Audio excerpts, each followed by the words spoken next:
Hello from Sturgis Charter Public School, located in beautiful Hyannis, Massachusetts. My name is Jack, and I will be reading today's Wareham Week as part of the Audible Local Ledger's High School Student Community Service Program. The Ledger continues to deliver information and entertainment to the print-impaired who live on the Cape, the Islands, and the South Coast. Many confronting disabilities such as low vision, blindness, or neurological disorders, as we have for over 25 years. Sturgis Charter Public School is proud to assist in connecting these listeners with the outside world. Now on with today's reading of the Wareham Week. Our first headline reads, Wareham officials cite safety concerns in nuisance dog case, written by Brandy Muzz on May 27th. 3 East Wareham dogs, now classified as nuisance dogs, following complaints from neighbors and testimony from animal control officials. The Wareham Select Board voted Tuesday, May 26th, to designate 3 dogs owned by Denise Gottwald as nuisance dogs after repeated complaints about the animals escaping their property near Cranberry Highway. Animal Control Officer Kelly Jarabek told the board her office had received multiple complaints about the dogs running loose, including concerns from neighbors about the safety of smaller animals and drivers along Cranberry Highway. My concern is this situation is one of the safety of the people in the area, Jarabek said. Also, right on the highway, those dogs crossing the street, they're going to cause a car accident.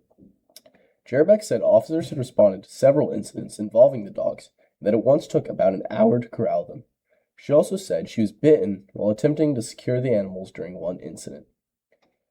A neighbor named Linda, who said she lives about 100 yards away, said that the dogs frequently entered her yard and described the enclosure as a makeshift fence. I was afraid to get out of the car, she said, describing an encounter in which the dog circled a vehicle while she was with her own dog. I love dogs. I don't want anything to happen to them. Gottwald disputed portions of complaints and said the dogs behaved well inside the home. 2 of the dogs are puppies, about 8 months old, and are offspring of the older dog, Willow. Gottwald's stepson, Joseph Lewis, said the family was taking proper precautions to keep the dogs contained, including using run chains and reinforcing fencing with chicken wire as the dogs dig under barriers. According to the family, the puppies would quickly undo any work done to improve their enclosure, such as redigging prior holes. Lewis said the dogs get into trouble only when left unsupervised in the backyard. We're doing our best, Lewis said. I'm fixing it as much as I can, because I'm injured.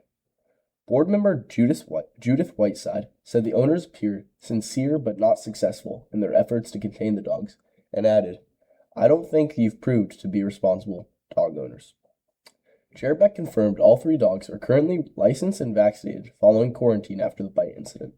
She recommended the dogs be restrained when outdoors and properly tied to an inanimate object.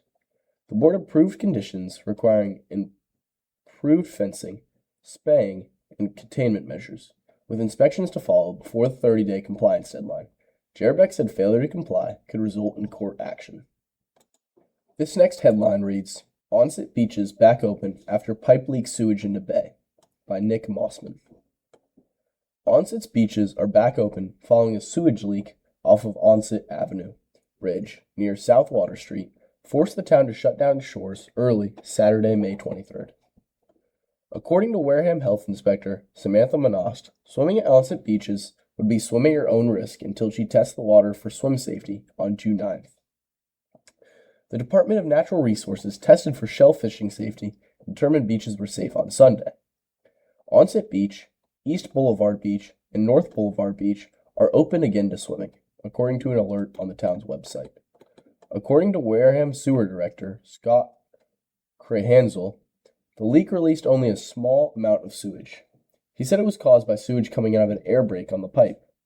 Crahansel said the air brakes are purposeful and usually allow gas to come out of the pipe. The department suspects that the leak could have been caused by a power outage, prompting the pipe's pumps, which were originally programmed to run at partial capacity, to run at 100%. On Saturday, there was enough pressure that sewage came out of the pipe when the pumps turned on. When the pumps pumped at the rate they were pumping, it caused the sewage to come out of the air brake, Crahansel said. It was not clear how long the pipe was leaking before it stopped, according to Crahansel. It was pretty quickly mitigated, Crahansel said. It was not a significant release, but any release is significant. Crews resolved the leak by plugging the pipe and, as a permanent solution, are looking to replace it with a more durable pipe without an air brake. Cransell said that this replacement would ensure that there's no release point over the water that is tough to deal with. The team's response was spot on, Cransell said. They did a phenomenal job on a holiday weekend. Starting on the 9th, the town will conduct routine weekly tests of Onsit's water, Manas said. If the tests fail to meet the water quality standards for E. coli and other contaminants, she said the beaches would close to test the water again. Should Onsit's water meet safety standards, residents can expect beaches to stay open. Our next headline reads, Wareham Elementary to launch school-wide kindness program by Brandy Muzz. Wareham Elementary School will become a Feinstein Leadership School after the school committee approved the initiative during its Thursday, May 21st meeting. Principal Daniel Sylvester presented the proposal, describing the program as an opportunity to promote kindness, community service, and student leadership throughout the school. The program is run by the Feinstein Foundation, founded by Rhode Island philanthropist Alan Sean Feinstein in the 1990s. According to Sylvester, the Foundation's mission is to inspire people to help others through acts of kindness and make the world a better place. More than 240 schools participate in the initiative, which provides schools with opportunities for grants, raffles, and community service projects. As a Feinstein Leadership School, Wareham Elementary students will receive golden tickets entered into weekly raffles. Sylvester said 5 tickets are drawn every Monday, giving schools the chance to win up to $2,000 for projects that support kindness and community engagement. There is also a $500 fund where the child who has that ticket gets to select a local nonprofit organization, said Sylvester. Sometimes they give it back to school. Sometimes they'll give it to an animal shelter or food pantry. Students and staff will also receive Feinstein t-shirts. The school will gain access to additional grants for projects such as kindness displays, food pantries, and community initiatives. Sylvester shared examples from his previous experience at Park Elementary School in Rhode Island, another Feinstein Leadership School. He said the foundation awards grants for projects including a kindness tree display and a school food pantry. They don't really have a lot of heavy oversight into it, he said. They're very open to feedback. Anytime we do a project or somebody puts a grant in, they basically ask for a picture, and that's what they need. The program is free and will run at no cost to the district. There's no monetary cost to the district, he said. I literally reached out and asked, how does this work? And they accepted us into the program. The initiative also aligns with the district's Positive Behavioral Intervention in Sports, or PBIS, which are efforts focused on kindness and positive school culture. Our next article reads, New firefighters see blazing success at Academy. Several new firefighters from the Onset Fire Department and Wareham Fire Department graduated from the Massachusetts Fire Academy's Call/Volunteer Recruit Firefighter Training Program. The graduates were part of Call Volunteer Recruit Class number 125, which completed training at the Massachusetts Firefighting Academy and graduated during a ceremony at Bridgewater State University. State Fire Marshal John M. Devine said that the program helps prepare firefighters for the increasing demands of emergency response work. Massachusetts firefighters are on the front lines protecting their communities every single day. And these graduates are needed now more than ever, said Devine. Of the 40 who graduated, 14 hail from the gateway town. 7 new firefighters will join the team at both Wareham and Onset fire stations. Chief of the Onset Fire Department, Raymond Oswald, said that the new firefighters will soon begin working duty shifts after completing onboarding and department familiarization. We are very fortunate that the Massachusetts Firefighting Academy offers the Call Volunteer Firefighter Recruit Training Program, said Oswald. These firefighters have successfully completed over 240 hours of academy training, earned all required certifications, and completed our in-house first responder training program. As a result, they are well prepared to provide professional, high-quality emergency services to the residents and visitors of our community. The Academy's Call and Volunteer Training Program is designed to accommodate firefighters in suburban and rural departments by holding classes on nights and weekends. Recruits complete 240 hours of classroom instruction, physical training, live fire exercises, and emergency response education. Since the program began in 2003, more than 3,000 call-in volunteer firefighters have graduated from the academy. This next headline reads, Monsters, Music, and Carnival Mayhem at Annual School Art Fair, written by Nick Mossam. The halls of Wareham High School were filled with monsters, music, and carnival-themed tape art during the school's annual Celebration of the Arts Fair on Thursday, May 21st. Students showed off all types of artistic works, which include poetry, band performances, student-made food, sculpture art, and a large tape art mural spanning multiple walls inside and outside the building. We've kind of got all the arts represented here tonight, High School Art Department Chair Amy Dion said. Dion said that over 150 students worked with the tape art organization on Wednesday to put the carnival-inspired mural together, which she said took the whole day to put together. Tape Art is a Providence, Rhode Island-based creative duo, an arts organization founded in 1989 by artists Michael Townsend and Leah Smith. The mural featured circus animals, clowns, and acrobats made by students at Wareham High School. The movement uses low-adhesive tape to temporarily transform public buildings and spaces into massive murals. The art wasn't limited to high school students either. One of the collections included monsters that were hand-drawn by elementary schoolers and brought to life by high schoolers who made them into 3D sculptures. The elementary kids get to create their monsters and draw them and imagine them, said art teacher Colleen Cuneo. And they send them over and my kids get to then create them into sculptures. Cuneo said that high school students get to take a bit of artistic freedom, transferring the monsters from 2D to 3D creatures. It's just a fun collaboration project where they get to create a monster and turn it into 2 different types of art, said Cuneo. High school sophomore Ingrid Bodon displayed a collection of art from her advanced placement art class portfolio. Bodon said that part of her portfolio focused on the influence of animals in mythology and the connections between animals today and what was written long ago. Her collection included a handmade spider on a mannequin. Clothing and art really is how I express myself, so I made this mannequin which the spider is climbing, said Bodon. Aside from art creations, students also performed excerpts from the upcoming high school production of Mean Girls, ran a poetry table, and snacked on dishes made by the high school's culinary program. The kids did such a great job, said Cuneo. Obviously, it's all their artwork, and then they do all the work setting up. They did all the cooking, so it's a lot of work by them. This next article reads, Mexican Fusion Restaurant slated to open at Old Barnacle Bills, by Nick Mossman. A Mexican fusion restaurant, Jefe's Masa Cantina, to move to East Wareham. The restaurant will open up at 3126 Cranberry Highway in a building previously occupied by Barnacle Bill's Seafood, which closed in 2024 after its liquor license was seized by the state. Turning the tide from seafood to Mexican fusion cuisine, Jefe specializes in handmade tortillas and has a scratch kitchen. Restaurant owner Michael Grant Jr. said at the Tuesday, May 19th Select Board meeting. The restaurant, currently known as Jefe's, a Betta Bar and Grill, operates on Court Street in Plymouth and has been there for 7 years.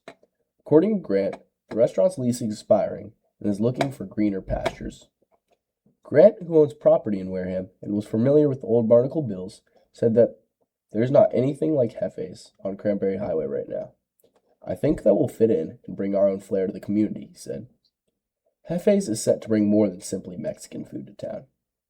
A lot of people refer to us as a Mexican restaurant, but we're more a Mexican fusion, said Grant. Grant said the food at Jefe's reflects the multi-diverse background of his family, including Creole, Portuguese, and West Indian influence in the restaurant's food. Beyond the influence of family on the menu, Jefe's is also family-run. My dad is in there every Sunday, cleaning floors, and I'm there every day operating it. My mom's talking to people at Shaw's promoting the restaurant, Grant said. Select Board members, like Sarah Corbett, thanked the Grants for bringing their restaurant to Wareham. I love Mexican food, Corbett said. I'm looking forward to dining at your establishment. In April, Jefe's announced in a Facebook post that it would move to Wareham, but continue operating in Plymouth through June. Grant did not have a specific opening date for the restaurant's Cranberry Highway location, but said they are preparing to open as soon as possible. The next headline reads, Dozens joined the flock for the annual duck race. With a floating finish, the Friends of Wareham Free Library completed yet another rubber duck fundraiser race, with 192 yellow birds in the water. Rubber ducks took to the pond of A.D. Makepeace Sunday, May 17th to raise funds for the Wareham Free Library. The race had participants decorate their ducks to toss in the river to get a chance at a cool cone gift card. In a kayak, library director Patrick Marshall was in the water to collect the winning duck. Paddles out and ready, he and a team of duck catchers made sure the yellow rubber birds didn't remain in the haunted pond canal. Marshall said the event is fun and brings a lot of feel-good feelings, with spectators watching the ducks plummet from a waterfall. He said many love to participate. It's always a nice community event, he said. Marshall chucked Colleen Curiel's winning duck onto the shore, bringing in a duck that she made to look like herself. She said she always had plans to join in on the race. I just moved back to Wareham from living in Vermont, and I've always wanted to do it, but I had to work, she said. Curiel would consider herself a lucky duck, winning a disco dance not long ago. She didn't have plans set to celebrate her victory, but did say her cool cone gift card would be put to use soon. I'm just lucky about some things, it seems, she said. Coming in at third place, 5-year-old Cameron Lyons painted her duck to have a smiley face on it, so that it'll be happy. She planned to immediately spend her gift card on cotton candy ice cream. I really wanted to win and I won, she said. I'm so happy. This next headline reads, Garden Club cultivates plant sale success. Written by Nick Mossman. Shoppers gave small trees, hydrangea, shrubs, and hundreds of flowers new homes to plant their roots on Saturday, May 16th at the Wareham Garden Club Spring Sale. Customers lined up before doors opened to dig through bargains on garden art, birdhouses, baked goods, and other garden-related items amid Saturday's sunny weather. According to the Wareham Garden Club, members donated perennial plants, vegetables, and herbs that they brought from their gardens. Attendees also tasted crackers with herb-laced dip and lavender lemonade cookies to show what plants could produce. According to Marcia Ledbury, a member of the Wareham Garden Club, the club was thrilled with the turnout for the plant sale. Leftover plants were put in public spaces, like the Lopes Playground in Onset. Ledbury wrote in a message to the Wareham Week. The Wareham Garden Club was founded in 1938 and since then has supported beautification, education, and community service efforts in town. The group maintains multiple sites in town, including the Gateway Lighthouses, Minot Memorial at Indian Neck and Minot Avenue, Pizzoli Square, Main Street Bump Outs, the Wareham Garden Club Memorial Garden at Indian Neck and Oak Street, and the Memorial Garden at the post office. This next headline reads, Wareham resident wins silver at diesel competition. John Harrigan, a Wareham resident and junior in the automotive technology program at Upper Cape Cod Regional Technical High School, earned second place and a silver medal at the Skills USA Massachusetts Diesel Equipment Technology State Competition on Friday, May 1st. Held at Advantage Truck Group's Shrewsbury dealership, the event brought together the state's top diesel technology students to compete for medals and a chance to represent Massachusetts at the National Leadership and Skills Conference. During the competition, 11 students demonstrated their knowledge and expertise as they worked through various workstations that included tools, safety, precision measurement, vehicle components, engine diagnostics, electrical systems, brakes, air systems, interview skills, and more. Harrigan began focusing on diesel during his sophomore year. His automotive instructor arranged for a 2-week internship at Advantage Trucks' Raynham location. He has also continued working there this year through his school's cooperative education program and will transition to full-time over the summer. Working at Advantage Truck Group has been a great experience, said Harrigan. I do a lot of emissions and some electrical work, and I've also worked on brake jobs and cooling systems. Whatever my foreman or the technician I'm working under feels is the best fit for me. Everyone there is helpful, and I'm learning a lot. I'm sticking with ATG. This is the second consecutive year that Harrigan has earned a medal at the statewide competition. Other winners were Jonathan Tremblay, a senior at Blackstone Valley Regional Vocational Technical High School, who won first place and a gold medal, and Dylan Slotnick, a senior at Southeastern Regional Technical High School, who earned third place and a bronze medal. This headline reads, Heated Entertainment License Battle Ends in Live Music Approval by Brandy Muzz.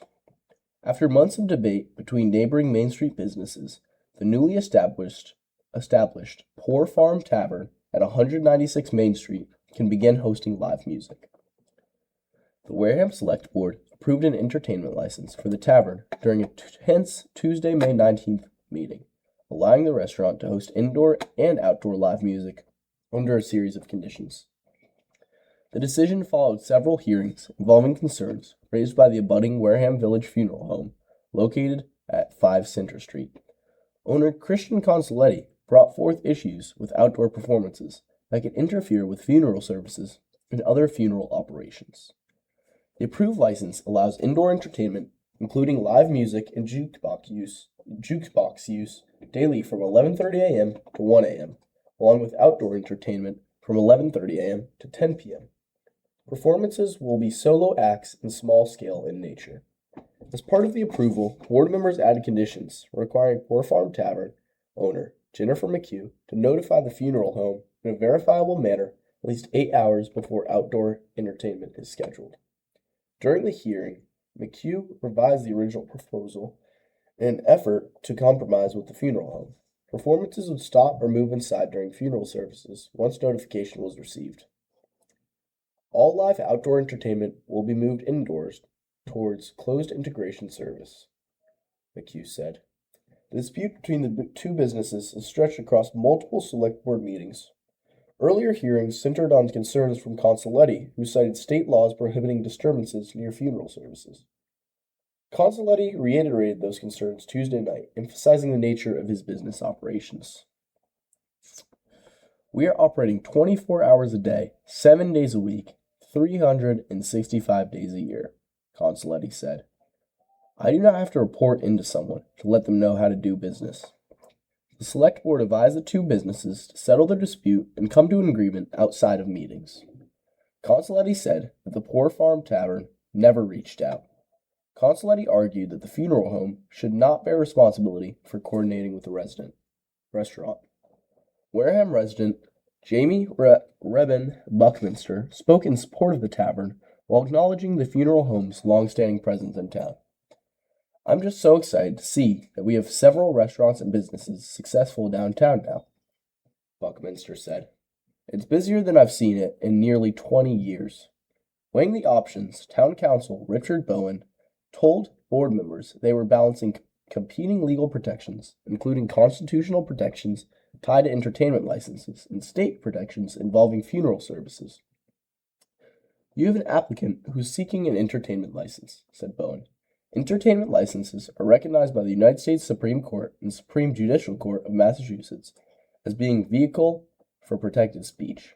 Bowen also said the funeral home retained legal remedies if outdoor entertainment later interfered with operations. You have to try to reconcile the differences between the parties here, said Bowen. You have two sets of laws that want to sit on opposite ends of the scale. Board members ultimately sided with granting the license while opposing communication requirements intended to minimize conflicts between the neighboring businesses. Member Sarah Corbett acknowledged McHugh's willingness to cooperate with the board throughout the process. I believe that the business owner is doing what she can to both run her business and to accommodate the business next to her, said Corbett. And it is the kind of business I like to see on Main Street. The meeting ended in further tension after an apparent confrontation involving Consoletti and McHugh, who was left shaken and was later escorted to her car.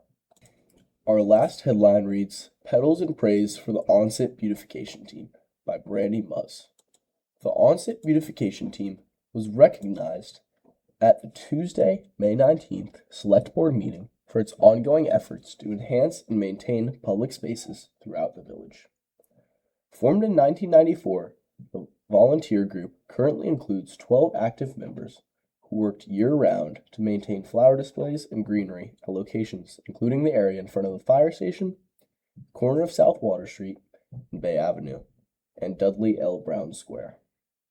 The team also helps decorate Onset Village for the holidays, with lights and other displays that have become a seasonal attraction for residents and visitors alike.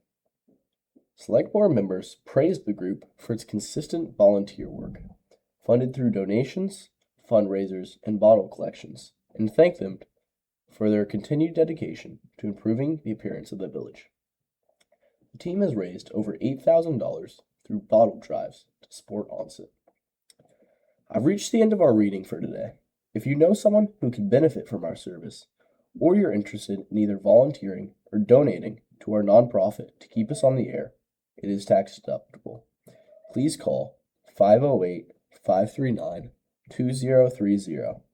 Again, that is 508-539-2030. Or visit our website at audiblelocalledger.org.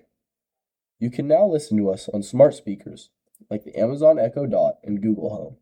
Just say, Alexa or Google, play radio station Audible Local Ledger on TuneIn, and you'll have a clear, static-free connection to our readings. As always, thank you for listening and for all of your continued support. This is Jack. Bye for now.